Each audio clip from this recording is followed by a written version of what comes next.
fantasties werk hierdie oefeninge vir jou bo-arms.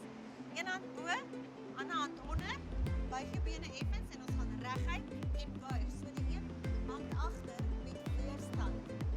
Die stoot op en af. So jy trek af met die onderste arm. Jy stoot op met die boonste arm en jy trek af met die onderste arm. Op en af en trek. En trek. Hoe sterker jou arm, so harder kan jy aftrek, want dan is die weerstand meer. Op en af en trek. Op 4 en 3. Amper klaar. Kan hom sommer vol werk.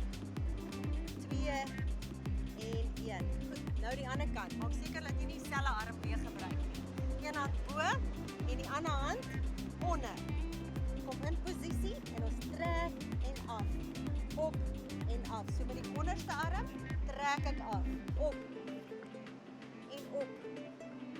Julle kan sien hoe mooi is dit hier by Hartenbos. Hier is so baie om te doen. En lig. Trek op. En op. Amper klaar. Op. Op. Geef my nog 5. En 4. 3. Voel hom werk.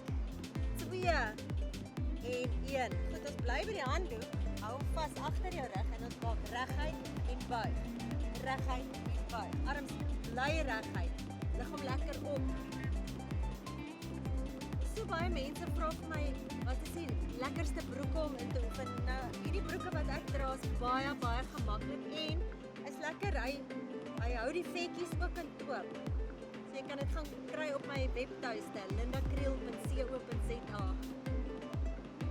En op, af, kom ons puls, kleintjies, op en op, lig, op, 4, 3, 2 en ontspan, strek die arms. Ek hoop julle het lekker saam met my geoefen. Onthou om die ATKV oor is 'n Facebookblad te besoek en in te skryf vir die lekker pryse. Van my kant af, totsiens.